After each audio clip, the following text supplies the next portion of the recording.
Bonjour à tous et bienvenue sur Swissborg Mania, la chaîne crypto qui se passionne pour l'écosystème de Swissborg et l'investissement dans les cryptoactifs. J'espère que vous allez bien, j'espère que vous êtes en forme. Le but de cette petite vidéo, c'est de faire un point régulier ensemble sur mon portefeuille. Swissborg nous donne la possibilité de partager pour certains d'entre nous son portefeuille et ça me permet d'expliquer un petit peu les choix qui ont été faits et la stratégie que j'envisage. Évidemment, ça n'est pas du tout quelque chose dont il faut se servir pour faire un copier-coller. Il est basé sur une histoire aussi de portefeuille, et également aussi d'une composition globale du patrimoine et qu'il faut bien tenir compte que voilà, ma situation est particulière, la vôtre l'est également. Et donc, voilà, faites bien attention à ce que vous faites. Mais ça va peut-être vous dire, tiens, là, il est en train de faire tel et tel mouvement. Peut-être que ça vaut le coup de le faire également. En tout cas, voilà, chacun est libre de faire ce qu'il veut. Les gains seront les vôtres. Les pertes seront également les vôtres. Donc, faites bien attention à vous. Donc déjà, le premier élément, c'est que à fin janvier 2024, le Borg représentait à peu près 48% de mon bag chez Swissborg. Et vous voyez qu'il a franchi la barre des 50% grâce à une hausse, notamment sur le mois de février, un peu plus forte que les autres cryptos. On va revenir un petit peu sur la composition dans un instant, mais ce qui a fait surtout l'actualité, c'est le retour en trombe du Bitcoin avec une hausse fulgurante sur un an, comme vous le voyez, mais surtout sur le mois de février, on a gagné 40% et sur la semaine dernière, on a gagné 20%. Donc vous voyez que ce sont des mouvements très très rapides. Même Flash a été surpris par la rapidité de ce mouvement. Alors, quelles sont les raisons de ce mouvement haussier? Tout d'abord, ce sont les ETF Bitcoin Spot qui ont été validés aux États-Unis courant janvier. Et comme vous le voyez, les volumes ont très fortement augmenté sur les dernières semaines. Et surtout, c'est des volumes entrants, puisque vous voyez, c'est de l'accumulation qu'on a pu voir. Et là, ça veut dire qu'on raréfie finalement la quantité de tokens BTC qui sont sur le marché pour les loger dans ces ETF. Et donc, ça crée une demande très forte avec finalement assez peu de flottants. Le deuxième argument, qui est en train qui est connu depuis très longtemps, mais qui finit par être de plus en plus proche, c'est le halving. Et le halving est prévu pour dans 50 jours. Donc, ça va aller très vite. Et le halving, ça divise par deux les récompenses des mineurs. Et donc, généralement, ça veut dire qu'il y a moins de Bitcoin à vendre sur le marché peu de temps après le halving. Et ça aussi, ça a été des déclencheurs fantastiques de hausse. Et puis, la troisième raison principale, c'est que vous savez peut-être que les cryptos, c'est un petit peu pricé comme des startups de la monnaie. Donc, ça se comporte un petit peu comme l'or, mais ça se comporte aussi un petit peu comme des entreprises du Nasdaq. Et donc, les entreprises un petit peu comme ça, elles profitent de quelque chose, c'est que quand le marché redevient risk on, c'est-à-dire on veut prendre du risque, à ce moment-là, on a une hausse et généralement, le Bitcoin a suivi les entreprises du Nasdaq. Ce qui est important à noter, c'est que le risk on, risk off, et donc accélérer vers la prise de risque ou pas, dépend aussi beaucoup des taux d'intérêt et des taux directeurs des banques centrales, à commencer par la Fed. Et la Fed, vous voyez, là, c'est une estimation. Le président de la Fed a suggéré qu'il y aurait probablement une baisse des taux d'intérêt sur l'année 2024. Donc, c'est tout proche. Ça veut dire que là, si jamais, effectivement, il commence à baisser les taux, et ça, c'est à peu près le consensus du marché, allez hop, on va pouvoir voir des fonds importants aller vers les actifs risqués comme le Bitcoin. Alors, il faut quand même alerter sur le fait que voilà, la hausse, comme vous l'avez vu sur une slide d'avant, elle a déjà bien commencé. On n'en est quand même qu'au début de cette aventure. Et Plan B, qui a travaillé un petit peu sur le concept de stock to flow ratio et un petit peu des modélisations, regarde un petit peu les tendances et vous voyez que il y a pour la première fois depuis longtemps maintenant un point rouge. Et les points rouges, les premiers, quand on a un point rouge, généralement, il y en a d'autres qui suivent et ils arrivent dans une phase haussière, limite parabolique. Et donc là, il nous dit qu'il va falloir être vigilant parce que nous ne sommes plus rentrés dans la période où c'était une opportunité évidente d'acheter du Bitcoin, mais que plutôt nous allons voir une hausse du marché et que cette hausse du marché, vous voyez, elle va durer à peu près pour lui une dizaine de mois et qu'il va y avoir des périodes de FOMO, donc c'est la peur de manquer le coche, de passer à côté de l'opportunité. Et là, il va y avoir beaucoup, beaucoup de capitaux qui devraient arriver, mais ça ne se fera pas en ligne droite. Et comme il le rappelle, il y aura des événements comme ça où il y aura des chutes massives de près de 30%, et puis après, ça repartira jusqu'au moment où ça ne repartira plus. Et puis là, normalement, on devrait avoir la baisse. Alors ça, c'est si l'histoire se répète.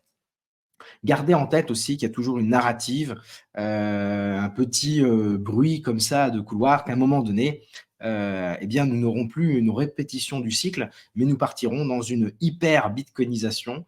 Et donc là, à ce moment-là, c'est-à-dire que les gens qui achètent du bitcoin ne reviendront plus, ne souhaiteront plus revenir dans des monnaies traditionnelles. Et là, à ce moment-là, il n'y a plus de limite. C'est ce qui nous amène à des valorisations qui dépassent les millions de dollars. Mais en attendant, normalement, on ne devrait pas atteindre ces chiffres-là avant quelques temps. En tout cas, c'est le scénario central. Les gens voient plutôt le Bitcoin sur ce cycle-là atteindre entre 150 000 et 350 000, 500 000 dollars pour les plus optimistes. Donc, comment je fais, moi, fondamentalement? Je fonctionne en utilisant l'application Swissborg. C'est l'application qu'on recommande. Elle est extrêmement simple pour acheter des cryptos, du Bitcoin, mais également de l'Ethereum, du Solana, les principales cryptos de manière très simple, et avec également des monnaies traditionnelles. Vous avez des euros, vous avez des francs suisses, vous avez du dollar canadien, vous ne savez pas comment faire, vous pouvez faire un virement bancaire, c'est ce que je recommande. Le virement bancaire, il n'y a pas de frais de dépôt. Ça arrive instantanément si vous avez le dépôt instantané. Et boum, ensuite, vous achetez, vous pouvez passer d'une crypto à une autre de manière extrêmement simple. Alors moi, personnellement, mon bag, il est un petit peu comme ça. C'est comme je vous le disais, chacun a un bag un petit peu particulier. Ça, c'était à fin janvier. Vous voyez, je vous disais que j'avais de l'immobilier, que j'avais de la crypto à l'intérieur de Swissborg, mais également ailleurs. Et puis, j'avais finalement une activité, enfin des fonds en banque traditionnelle, un peu la poire pour la soif. Ce que je me dis qu'avec cet argent-là, je suis tranquille. Même si tout on tombe à zéro, c'est pas grave. J'ai au moins 50% de mon portefeuille global qui était à ce moment-là en actifs hors crypto. Les choses ont bien changé puisque vous voyez que maintenant on est à peu près à un tiers, deux tiers, parce qu'effectivement, la crypto a fortement monté sur le mois dernier. Donc vous voyez qu'aujourd'hui, alors j'ai fait une distinction entre, j'ai rajouté une petite nuance avec la partie rouge. Donc la partie rouge, c'est ce qui n'est pas dans l'application Swissborg ou qui n'est pas dans des plateformes centralisées. Le centralisé, pour moi, c'est KuCoin et Binance, sachant que Binance, il n'y a vraiment pratiquement plus rien. Et voilà, donc je vais encore un peu sur KuCoin quand il y a un ou deux petits jetons qui m'intéressent. Mais sinon, le gros, vous voyez, est soit sur des solutions dans lesquelles je maîtrise les clés privées, et c'est là où notamment où j'ai certains petits jetons et des NFT, ou alors dans l'intérieur de l'application Swissborg, et là c'est où j'ai le principal. Donc Swissborg correspond à peu près à 40% du bag. Vous voyez, si on revient par avant, c'était 37, ça monte à 41. Voilà un petit peu pour l'histoire. Voilà, donc évidemment, vous voyez que l'immobilier, lui, a diminué, mais c'est parce que c'est proportionnel. Hein. C'est pas qu'il y a eu une baisse de l'immobilier sur la période. Alors, comme je vous le disais, 40% de mon patrimoine est à l'intérieur de l'application Swissborg, et à l'intérieur de laquelle il y a une composition, et c'est ce qu'on va regarder dans un instant. On va aller regarder la composition. Donc, vous trouverez un lien dans la description pour retrouver ce portfolio qui est en temps réel. Donc là, vous voyez, au moment où je tourne, il est. Ah tiens, d'ailleurs, je dois pouvoir mettre à jour. Clac, voilà.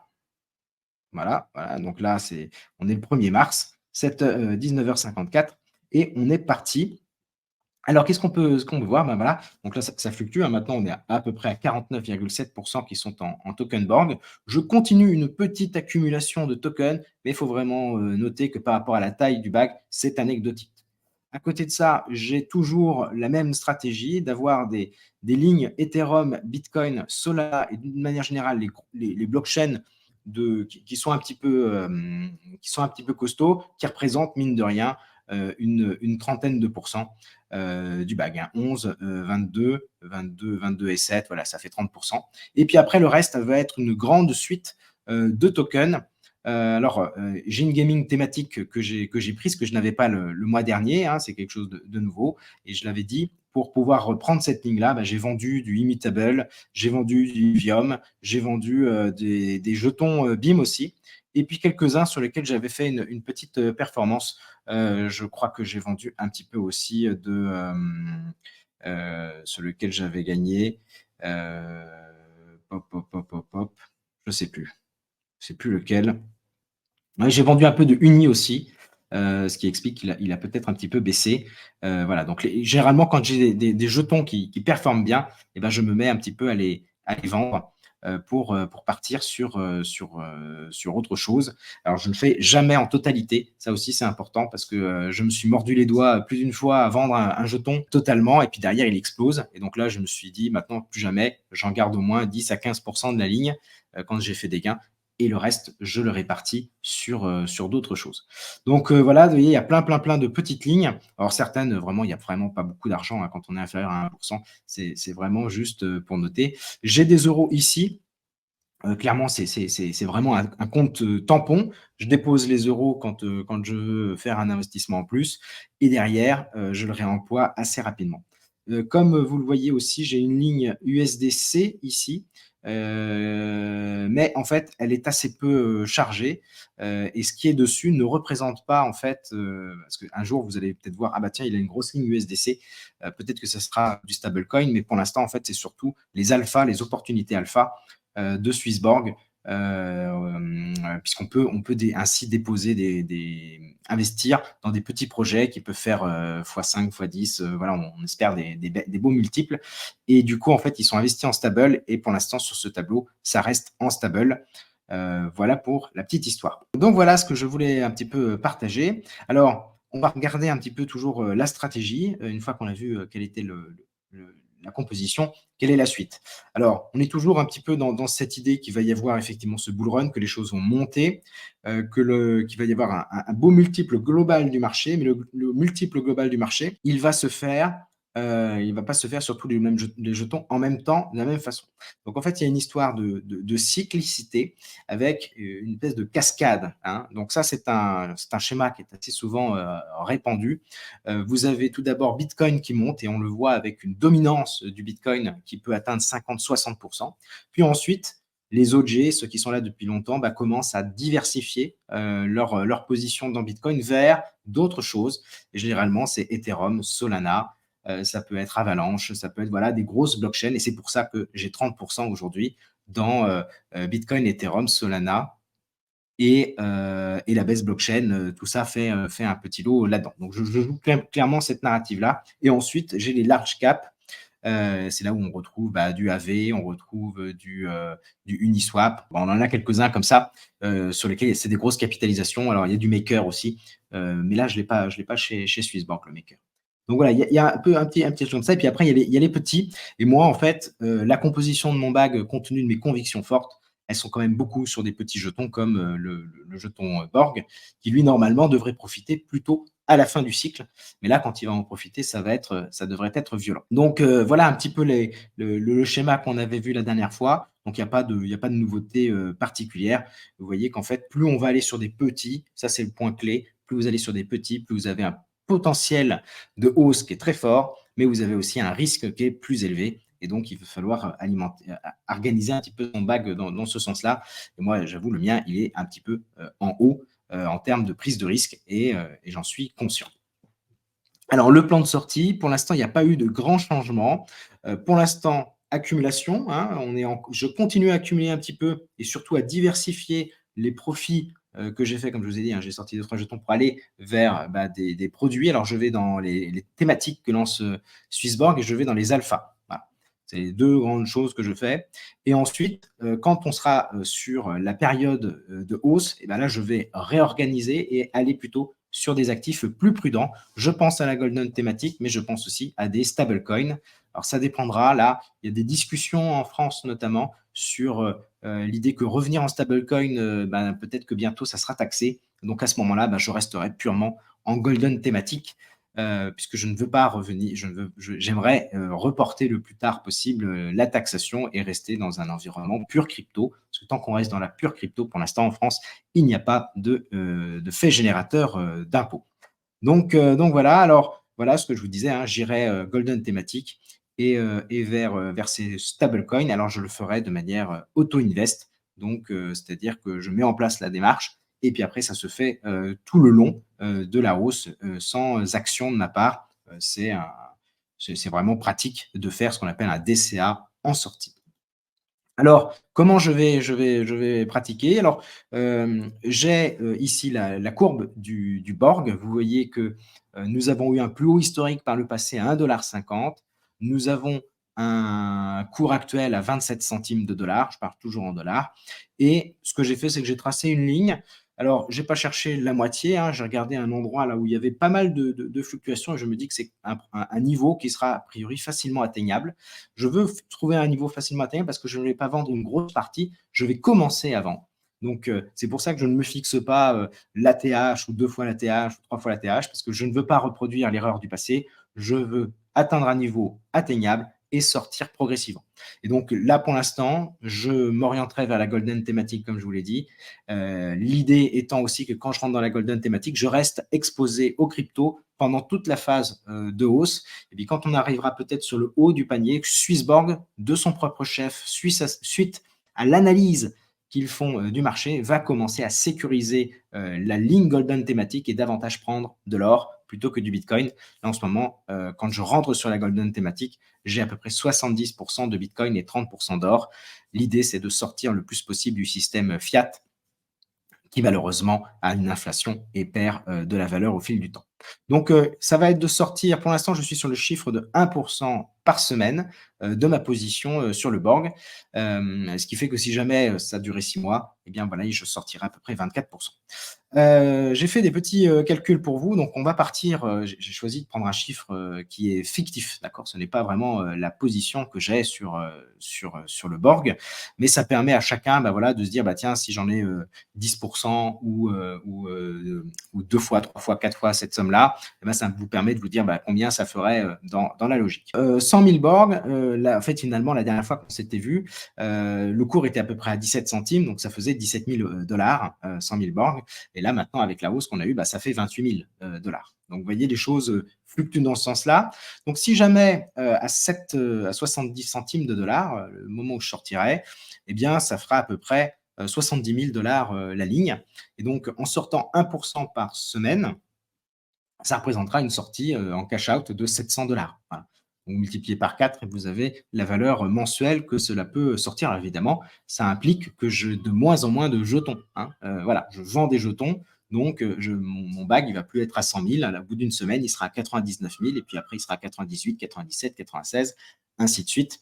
Donc ça, c'est absolument à l'avoir en tête. C'est-à-dire que si ça durait 100 semaines, eh bien, je me retrouverai avec plus rien. Voilà. Comme on l'a vu, hein, on parle plutôt de 10 mois, 10 à 18 mois de bull run. Donc normalement, on est tranquille. Ça devrait largement tenir. 10 mois, oui, ça ferait 40% à peu près. C'est ça, ça ferait une vente d'à peu près 40%. Et donc ensuite, si le prix continue à monter, ce que nous espérons, hein, s'il retrouvait les 1 dollar, donc Swissborg serait une licorne, eh ben, ça ferait 1 000 dollars par semaine de sortie pour quelqu'un qui aurait un bac de 100 000. S'il retrouve l'ATH, ça fait 1 500 dollars. Et si on atteint le double de l'ATH, alors après, une fois qu'on atteint ces niveaux-là, sky is the limit, les amis. Je ne sais pas quel sera le niveau que nous atteindrons, mais voilà, ça fait des montants intéressants et ça permet de cash out. Ça permet de cash out et de se constituer un petit peu la poire pour la soif pour éventuellement réinvestir quand les prix redeviendront intéressants par la suite. Donc voilà, je pense que quand on atteindra les 50 centimes de dollars, j'arrêterai pour ma part le DCA en entrée sur le Borg. Cette approche-là, de fixer un prix là, je vais la faire également sur les autres cryptos, à l'exception de Bitcoin, Ethereum et Solana, que je veux conserver pendant la phase de hausse. Mais sur les autres petits jetons, là, je basculerai également, je pense, alors peut-être manuellement, parfois sur la golden thématique. Mais voilà, vous avez à peu près le plan. Et bien voilà les amis, c'était un petit peu le tour du portefeuille. Donc très content d'avoir vu cette superbe hausse du marché et du Borg notamment sur le mois de février. J'ai pris la décision aussi de dispatcher un petit peu ce qu'il y avait dans les self-custody entre NFT et tokens, histoire que vous voyez un petit peu les choses. Et je vous avoue que la semaine dernière, j'avais oublié quelques cartes CTA que j'ai dans un truc et dont j'avais du mal à maîtriser un petit peu la valorisation. Et donc, du coup, là, je les ai rajoutées. Ça reste anecdotique, mais bon, j'étais passé à côté la dernière fois, ce qui fait que les NFT sont un peu plus importants. Enfin, la poche self-custody est un peu plus élevée que ce que je pensais également. Voilà, donc de toute façon, c'est un process. Petit à petit, ça sera un peu plus précis. Voilà, les amis. Ah bah, tiens, j'ai laissé la date du 25 janvier sur cette slide, mais c'est pas grave. Allez, ciao, bye bye, les amis. À la semaine prochaine. Et puis, on fera également, peut-être en mars, fin mars, on fera un petit bilan aussi. Passez une bonne semaine et bons investissements à toutes et à tous. Ciao, bye bye.